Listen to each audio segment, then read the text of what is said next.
You're too poor to understand." The words landed lightly, almost casually, like they belonged to the clink of silverware and low laughter that filled the room. But something about them lingered, sharper than they should have been, and for just a moment, everything seemed to slow as Emily Carter stood beside the table, pen hovering above her notepad, her expression unchanged, her posture steady, as if the sentence had passed right through her without leaving a mark. Yet her eyes, quiet, observant, shifted ever so slightly toward the man who had spoken them, Daniel Whitmore, a name that carried weight in rooms like this, the kind of man who wore power as effortlessly as his tailored suit, the kind of man who never needed to raise his voice because the world already leaned in to listen. And tonight was no different as his guests chuckled politely, swirling glasses of expensive wine, nodding along to numbers and projections that floated through the air like currency itself. Millions here, percentages there, decisions that could reshape entire companies spoken between bites of perfectly plated steak. And Emily moved through it all like she always did, silent, precise, invisible when needed, present when required, placing a glass of water exactly where it belonged, adjusting a fork by half an inch without anyone noticing. Her world measured not in millions but in minutes, in shifts, in the quiet discipline of getting everything right without ever being seen. Yet as she turned to leave, the conversation behind her sharpened, Daniel's voice cutting clean through the noise as he began outlining a deal. Something complex, layered, the kind of financial structure designed to impress and intimidate at the same time. His tone smooth, confident, deliberate, as if each word was another reminder of the distance between his world and everyone else's. And maybe that was the point.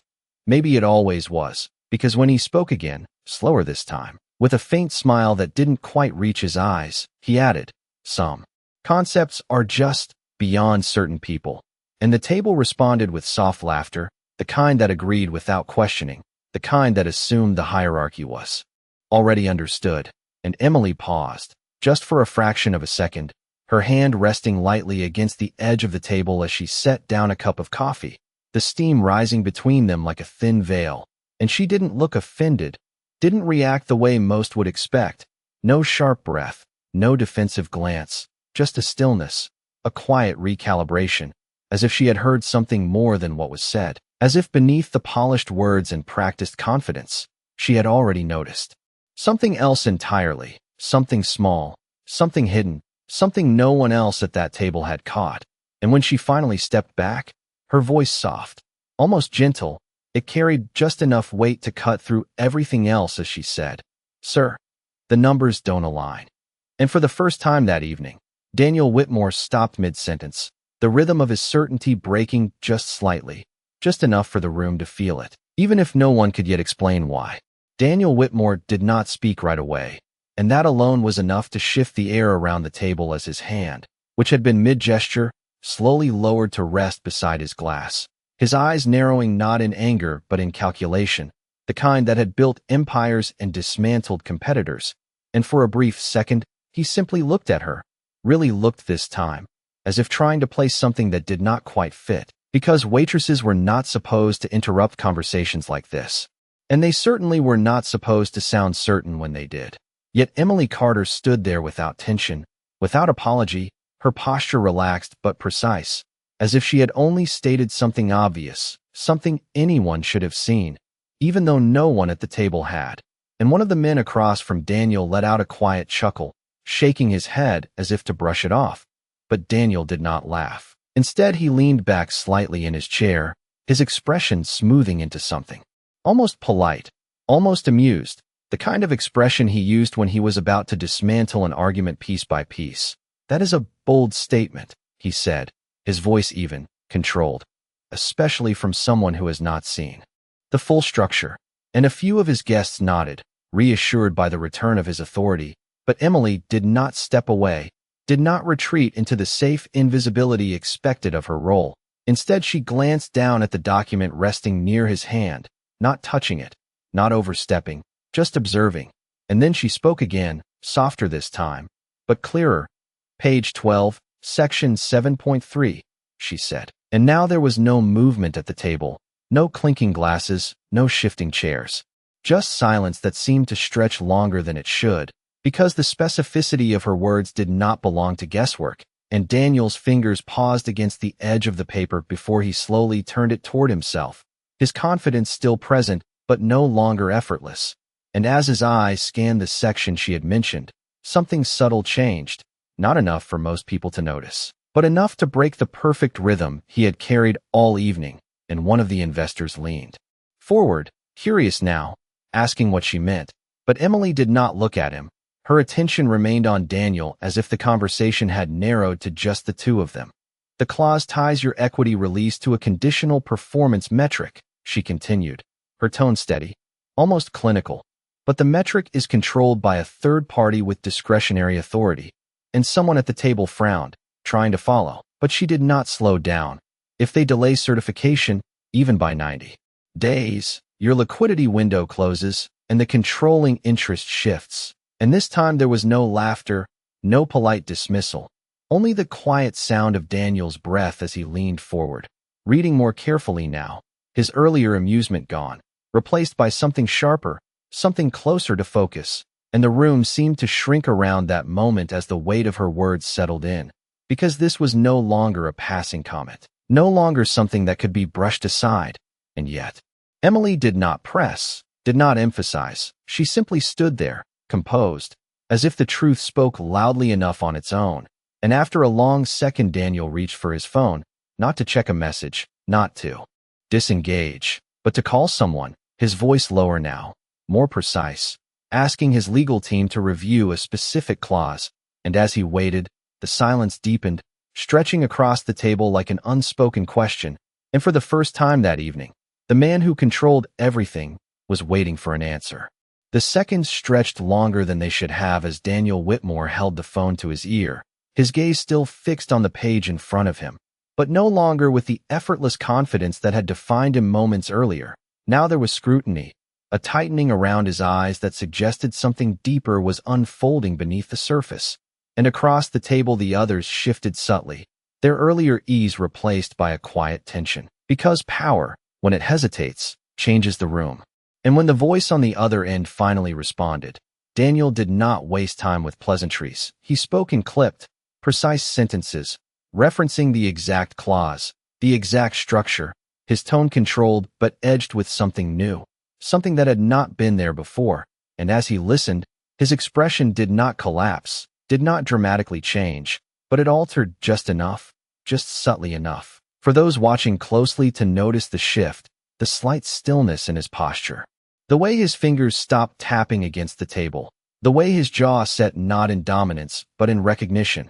And then he asked one more question, quieter this time, more deliberate, as if confirming what he already suspected. And when the answer came, he ended the call without a word, placing the phone down with careful precision, the kind that spoke louder than any reaction. And for a moment he said nothing, the silence now complete, no one daring to fill it. No one certain how to respond. Because the balance had shifted, not dramatically, not loudly, but undeniably, and Daniel slowly lifted his gaze back to Emily Carter, seeing her now not as part of the background, but as something else entirely, something that did not fit into the neat categories he was used to. And when he finally spoke, his voice was lower, stripped of its earlier edge. "You read this before," he said. Doing. The check rested untouched at the edge of the table, a small, quiet object that now seemed heavier than it should have been, and Daniel Whitmore did not reach for it. Not yet.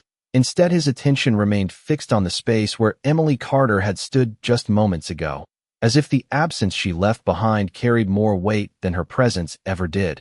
And around him the conversation attempted to recover, voices rising cautiously. Someone suggesting alternative terms, another mentioning legal revisions, but the rhythm was broken. The confidence fractured in a way that could not be easily repaired, because once doubt enters a room like this, it does not leave quietly, and Daniel knew that better than anyone, which was why he pushed his chair back slightly, the soft scrape against the polished floor cutting through the lingering noise, and stood, not abruptly, not dramatically, but with intention, his movement alone enough to silence the table again, and without offering explanation.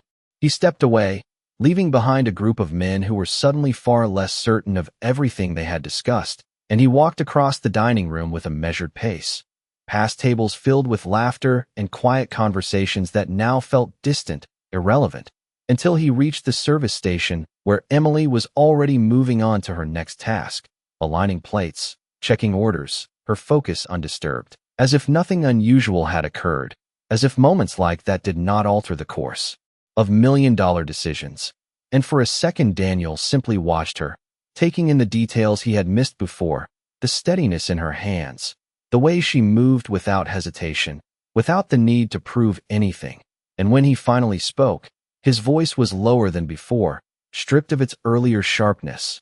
"Emily," he said, not loudly, but enough for her to turn, and when she did, there was no surprise in her expression, no expectation either, just quiet acknowledgement, and he held her gaze for a moment longer than necessary before continuing. "Where did you learn to read contracts like that?" And it was not a challenge this time, not a test, but a question that carried something closer to respect, though he did not name it.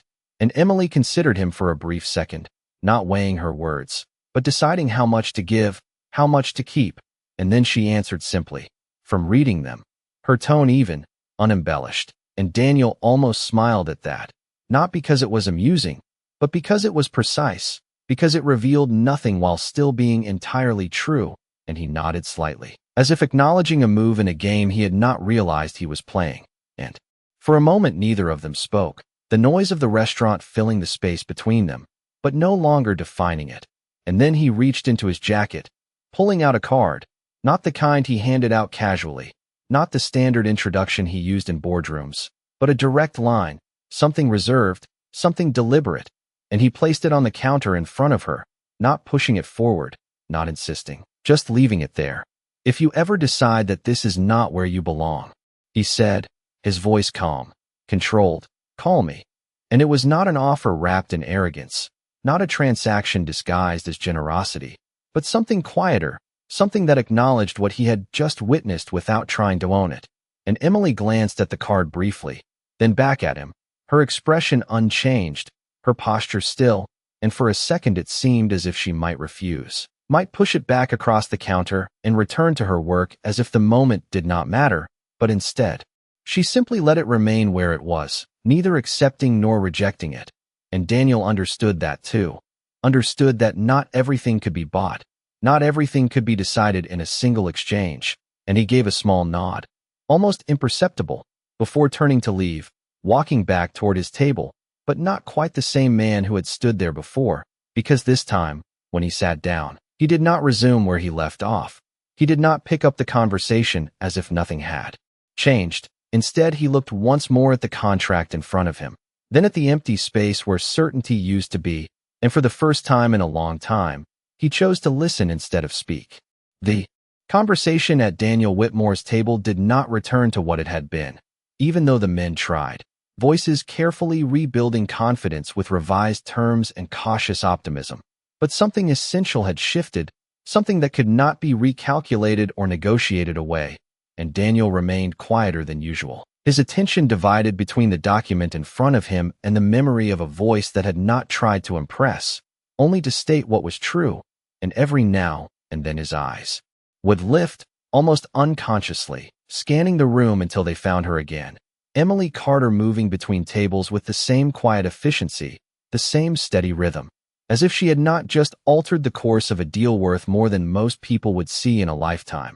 And that contrast stayed with him, not as curiosity anymore, but as something deeper, something unresolved, because he had spent years learning how to read people, how to measure them within seconds, and yet she had slipped past that instinct entirely, not by hiding, but by not playing the game at all. And when the meeting finally ended, it did not conclude with the usual sense of control. There were no confident handshakes, no definitive agreements, only a mutual understanding that things needed to be reviewed again, carefully. And as the others began to leave, gathering their coats, checking their phones, returning to their schedules, Daniel remained seated for a moment longer, his fingers resting lightly against the table, his gaze distant but focused, and then he stood, slower this time, more deliberate, and reached for the check, glancing briefly at the total before placing his card inside without hesitation, not as a gesture of wealth, but as a simple completion of something that now felt secondary. And when Emily returned to collect it, their interaction was quieter than before, almost ordinary on the surface. But there was an awareness beneath it now, something unspoken but present, and as she handed the receipt back to him, he noticed the way she did not look at the amount, did not react to the number, just as she had not reacted to his earlier words, as if value, in her world, was measured differently. And he signed without comment, sliding the folder closed before pausing, his hand still resting on it. "You saw it immediately," he said, not looking up yet, his voice thoughtful rather than questioning, and Emily did not rush to respond, did not fill the silence unnecessarily. She simply waited, allowing the moment to settle on its own terms, and when he finally lifted his gaze, there was no arrogance left in it, only clarity. Most people in that room have spent decades doing this, he continued, and none of them caught it. And there was no bitterness in his tone, no frustration, just recognition, and Emily gave the smallest nod, not in agreement with him, but in acknowledgement of the fact itself. They were not looking for it, she said quietly, and that was all. No elaboration, no explanation, just a simple statement that seemed to carry more weight the longer it lingered. And Daniel considered that, turning the idea over in his mind as if it revealed something larger than the contract, something about attention, about assumption, about the way people decide what matters before they even begin to look. And for a moment, he almost spoke again, almost asked the question that had been forming since the beginning, but instead he stopped himself, recognizing that not everything needed to be answered immediately, and Emily, sensing the pause, gave a slight, polite nod before stepping away once more, returning to her work without hesitation, without looking back. And Daniel remained there just a second longer, the signed receipt still in front of him, the conversation echoing quietly in his mind, before he finally turned and walked toward the exit, the night air outside cooler, sharper, but clearer somehow. And as he reached into his pocket, his fingers brushed against the absence of something he had not realized he expected, a certainty that no longer felt as solid as it once did, and somewhere behind him, inside a restaurant that would return to normal as if nothing had happened, a woman continued her shift, unnoticed by most, but no longer invisible to the one man who had just learned that understanding does not belong to those who speak the loudest, but to those who see what others never think to look for. The night did not end when Daniel Whitmore stepped out of the restaurant. It followed him, quiet and persistent, lingering in the back of his mind as the city lights reflected against the window of the car waiting for him. And even as the driver pulled into traffic, weaving through familiar streets lined with glass towers and late evening crowds, Daniel remained still, his gaze unfocused, not on the city he had built his life mastering, but on something far smaller, far quieter, a single moment. Replaying with unusual clarity, a voice that had not tried to impress, a correction that had not asked for recognition, and it unsettled him not because it challenged his intelligence, but because it revealed a gap in his attention, and Daniel Whitmore did not ignore gaps, he closed them, which was why by the time the car reached his office building, his decision had already been made, and within minutes of stepping into the quiet, controlled environment of his top-floor office, he was no longer thinking about the dinner. He was working, moving through documents, pulling up the contract again, this time without the noise of conversation, without the pressure of performance, just the structure itself laid bare in front of him. And there it was, exactly where she had said, not hidden, not impossible to find, just overlooked. And that realization sat heavier than any mistake, because it was not about complexity, it was about assumption, about what he had chosen not to look at. And Daniel leaned back in his chair, exhaling slowly as he turned his attention to something else, something that did not usually require much effort, a background check. A simple request sent through secure channels, efficient, discreet, routine, and yet this time it felt different, not because he expected something extraordinary, but because he no longer trusted the obvious, and the response came faster than expected. A brief summary appearing on his screen: Emily Carter, mid-20s, current. Employment verified, no significant professional history, no listed affiliations, nothing that explained what he had witnessed, and Daniel frowned slightly.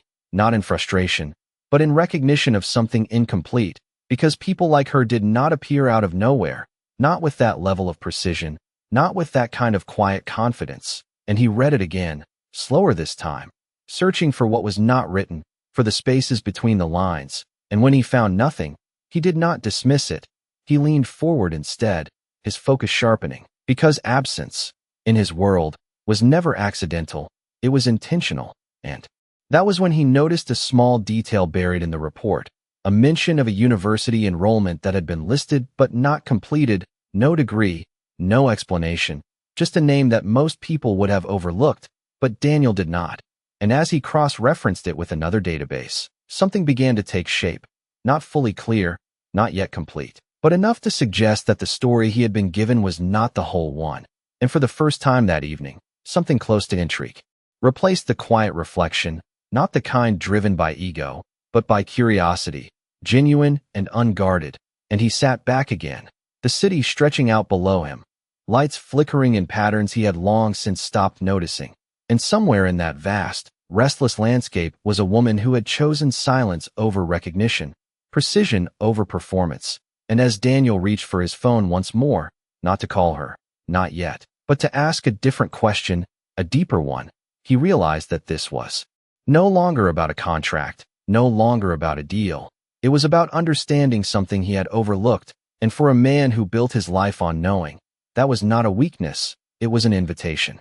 Morning arrived without ceremony, a pale wash of light stretching across the glass walls of Daniel Whitmore's office as the city below resumed its relentless rhythm. And yet for him, the pace felt different, not slower, but more deliberate, as if each decision now carried a second layer of scrutiny, a quiet question beneath the surface, and the file on his screen remained open, unchanged from the night before. Emily Carter's name sitting there without explanation, without resolution, and Daniel did not rush to close it, did not dismiss it as incomplete data. Instead, he leaned into the absence, because in his world, the things that were missing often mattered more than the things that were obvious. And with a few precise keystrokes, he expanded the search, not through standard channels, but deeper, older records, archived materials that most systems ignored, and slowly, piece by piece, a different outline began to emerge. Not a full picture, but enough to suggest direction, a scholarship entry, highly competitive, awarded to a name that matched hers, a program focused on financial law and international structuring, the kind of training that did not just teach theory, but demanded precision, demanded the ability to see what others missed. And Daniel paused there, his eyes narrowing slightly as he read further, noting the abrupt end, no graduation, no follow-up, just a clean break, as if the path had been deliberately erased, and that detail stayed with him longer than the rest. Because talent did not simply disappear, not without reason, and he leaned back in his chair, exhaling slowly as the pieces aligned just enough to confirm what he had already suspected, that the woman he met was not defined by the role she occupied, but by something she had chosen to step away from. And that choice, more than anything, held his attention, because power, in his experience, was usually something people held on to, not something they left behind. And for a moment he considered calling the number he had given her, considered moving quickly, decisively, the way he always did. But this time he did not, because something about her presence, her restraint, suggested that urgency would be misplaced, and instead he did something far less typical. He waited, not passively, but intentionally, allowing the space to exist without forcing it to resolve. And across the city, in a restaurant that looked the same as it had the night before, Emily Carter moved through her morning shift with the same quiet precision, refilling coffee, clearing tables, her world measured in small details that no one else noticed. And if she thought about the previous night at all, it did not show, not in her posture, not in her expression, because for her, moments like that were not disruptions, they were simply moments. And as she reached for a tray, balancing it effortlessly in one hand, her other hand brushed lightly against the pocket of her apron where a small card rested, untouched, unnoticed by everyone except her, and she did not take it out, did not examine it. But she was aware of it in the same way she was aware of everything else around her, quietly, without urgency, and somewhere between two worlds that rarely intersected, a line had been drawn, not by force, not by intention, but by recognition, and neither of them rushed to cross it. Because sometimes the most important shifts do not happen in the moment they are seen, but in the silence that follows, where understanding has time to take shape. The day moved forward the way days always did, quietly, without asking permission, and yet something beneath the surface had shifted in ways that neither of them fully acknowledged. Not yet, because understanding does not always arrive as a single moment. Sometimes it unfolds slowly, in small choices, in subtle changes that only become clear when looked at from a distance. And for Daniel Whitmore, that change revealed itself not in what he did, but in what he chose not to ignore, as the revised contract sat open on his desk once again, this time marked, corrected, stripped of the oversight that could have cost him everything. And yet instead of satisfaction, there was a lingering thought that refused to settle, not about the deal, but about the person who had seen it first, and he found himself pausing more often than usual, his attention drifting not to distractions, but to questions, the kind that did not fit neatly into reports or projections, and sometime past noon, without announcement, without scheduling, he made a decision that felt uncharacteristically simple, and within the hour, he was back where the noise of plates and conversations blended into a familiar rhythm.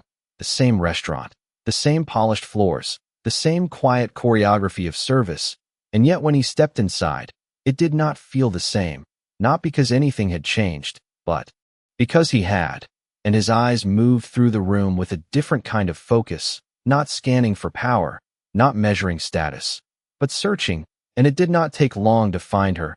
Emily Carter moving between tables with that same calm precision, her presence steady, unforced, as if she belonged exactly where she was. And for a moment he did not approach, he simply observed, watching the way she listened more than she spoke, the way she noticed small details before they became problems, the way she moved without drawing attention and yet remained impossible to overlook once seen. And then, as if sensing the shift in the room rather than the man himself, she turned slightly, her gaze meeting his without surprise, without hesitation, just quiet recognition, and Daniel walked forward, not with the authority he carried into boardrooms, but with something more measured, something closer to respect. And when he reached her, there was no pretense this time, no performance, just a simple acknowledgement of what already existed between them. "I had my team review the contract again," he said, his voice even, and Emily nodded once, not asking for confirmation, not needing it, because the outcome had already been clear to her, and for a second neither of them spoke, the space between them filled with the same quiet understanding that had begun the night before. And then Daniel added, more deliberately, "You were right." And it was not said as a concession, not as a formality, but as a fact, clean and direct, and Emily accepted it the same way she had offered her insight, without embellishment, without reaction, simply allowing it to exist. And Daniel studied her for a moment longer, as if considering something beyond the words themselves. And then he asked, not as a challenge, but as a genuine curiosity, "Why did you stop?" And the question hung there, open, not demanding an answer, just offering the space for one. And Emily's expression did not change, but there was a pause, subtle, almost imperceptible, before she replied, "Because not everything worth understanding needs to be owned." And the simplicity of it carried more weight than explanation ever could. And Daniel did not respond immediately, not because he disagreed, but because he recognized the truth in it, a truth that did not fit neatly into the world he controlled. And as the moment settled, Emily glanced briefly toward her next table, her responsibilities calling her back, and without urgency, without hesitation, she gave a small nod and stepped away once more, leaving Daniel standing there with something he could not quantify, something he could not acquire, only recognize. And for the first time in a long time, that was enough. The moment did not end with her words. It lingered, quiet and steady, settling into the space between them like something that did not need to be repeated to be understood. And Daniel Whitmore remained there for a second longer than necessary, not out of hesitation, but out of recognition, because in a world where everything moved quickly, where decisions were made in seconds and outcomes were measured in numbers, this felt different, slower, more deliberate. And as he watched Emily Carter move away, returning seamlessly to her work, Blending back into the rhythm of the restaurant as if nothing significant had occurred, he realized that nothing about her required acknowledgement to hold its value. And that realization stayed with him as he took a seat this time, not at the head of a table, not surrounded by advisors or investors, but alone, just another customer in a room full of quiet conversations. And when she approached again, there was no shift in her demeanor, no special attention, just the same calm professionalism she offered everyone else. "What can I get for you?" she asked, and Daniel glanced at the menu for a moment before closing it. Not because he had decided, but because the choice no longer felt important. "Coffee is fine," he said, and she nodded once before stepping away. And as he sat there, hands resting lightly on the table, he noticed things he would have ignored before. The way the light reflected off the glass, the subtle coordination between staff, the quiet patience required to keep everything moving without interruption, details that did not carry status but required awareness. And when Emily returned with his coffee, setting it down with the same precision as before, he did not reach for it immediately. Instead, he looked at her, not searching for answers this time, not trying to place her within a category he understood, but simply acknowledging her presence as it was. And then, without preamble, he spoke. "I was wrong." And the words were not heavy, not forced. They were simple, direct, and Emily paused just slightly, not in surprise, but in acknowledgement, her expression unchanged, her posture still, and she gave a small nod, not accepting the apology as something owed, but recognizing it as something offered. And for a moment neither of them said anything more, because nothing more was needed. And Daniel reached for his cup, taking a slow sip, the warmth grounding him in a way he had not expected. And as he set it down, his eyes moved briefly to the small card still resting in her apron pocket, the one he had left behind, untouched, and he understood now why she had not used it, not because she could not, but because she did not need to, and that distinction mattered more than anything else. And when he finished, he placed the payment on the table, not excessive, not performative, just appropriate.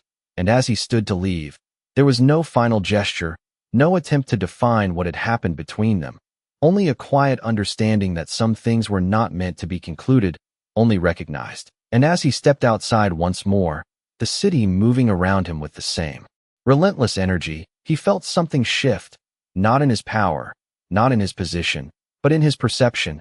And somewhere behind him, inside a restaurant where most people would never look twice, a woman continued her work, unchanged, unbothered, carrying a quiet strength that did not ask to be seen. And for the first time, Daniel Whitmore understood that being powerful was not the same as understanding, and that sometimes the people who say the least are the ones who see the most.